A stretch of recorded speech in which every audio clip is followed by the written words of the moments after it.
السلام عليكم، ازيكم عاملين ايه؟ يا رب تكونوا بخير. فيديو جديد واسبوع جديد، والفيديو بقى بتاع النهارده هنجرب مطعم عليه ترشيحات وتعليقات وكومنتات على الصفحه عندي، وهو جرب مطعم البركه، جرب وجبه البيك من البركه. فالنهارده هنجرب الوجبه بتاعت البيك من مطعم البركه، يلا بينا.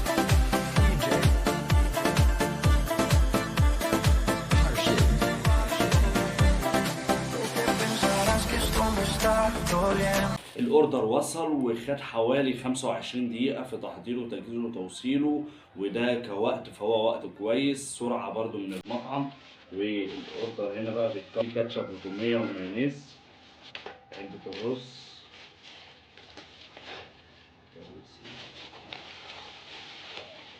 ودي الوجبة بتاعت البيك من البركة. سعر الوجبة ديت عامل 80 جنيه معاها إضافة الرز، وفي بقى الوجبة التانية اللي ما بيبقاش معاها إضافة رز، فدي سعرها بيكون عامل 75 جنيه، يعني فرق 5 جنيه. 5 جنيه وبيكون معاك علبة رز شبه دي كده.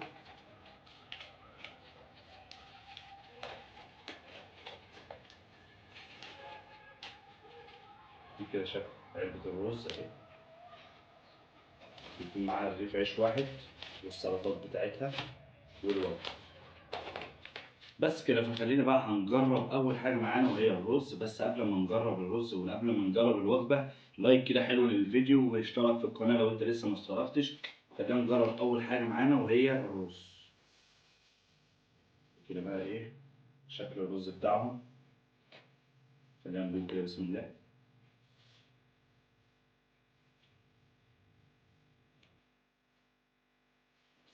مم. الرز البسمتي بتاعهم حلو، مفلفل كده، مش معجن خالص. التتبيله حتى اللي في الرز كويسه، مش مالح خالص ولا يعني، كل حاجه فيه مظبوطه، فالرز كده تمام.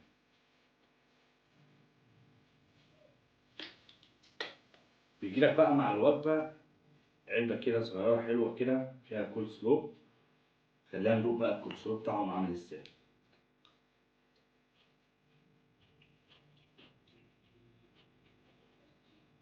حلو كده جوسي.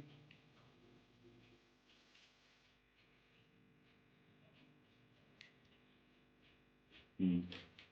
طعمه حلو. دي تقريبا برضو تومية.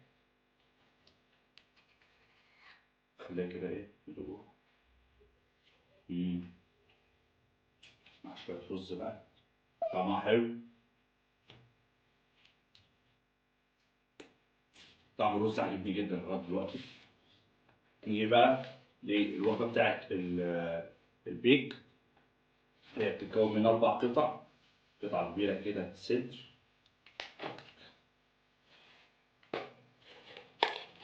قطعة تانية هي دي اللي بتبقى، وجناح كده صغير، وشوية بطاطس. خلينا كده ندوق البطاطس. مش احسن حاجه، طريه كده مش ناشفه معاك، فالبطاطس مش قد كده مع عندهم.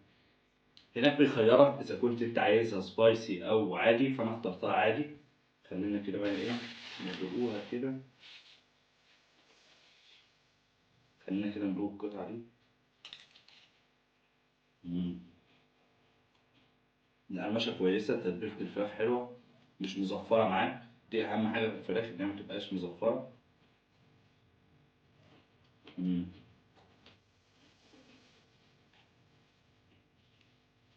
نبقى ايه حته كده بقى. مم.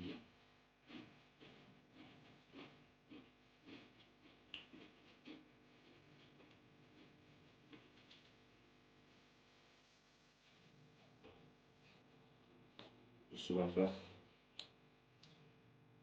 اللحم بتاعها عامل ازاي. ده بقى يقول لك ان الفراخ هنا نضيفه، متبله تتبيله حلوه ونضيفه.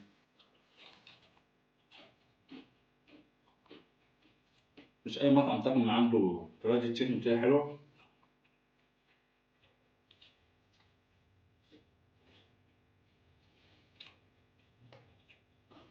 خلينا بقى لو هندي تقييم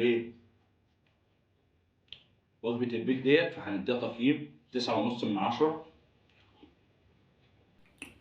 الطعم كويس. هي البطاطس الحاجة الوحيدة اللي كان فيها تعقيد، مش أحسن حاجة، طرية كده ومش مقرمشة. كتوتال تقييم للوجبة ديت 9.5 من 10، أنا شايفه كويس. وكمطعم بيقدم لك فرايدي تشيكن أو بروستد كويس جدا. أنصحكم تجربوه، الوجبة كويسة. اكتبوا لي تحت رأيكم في التعليقات، حابين تشوفوا إيه مطاعم الفترة الجاية. ما تنساش بقى لو عجبك الفيديو لايك للفيديو واشتراك في القناة. ومن هنا الفيديو تاني، السلام عليكم.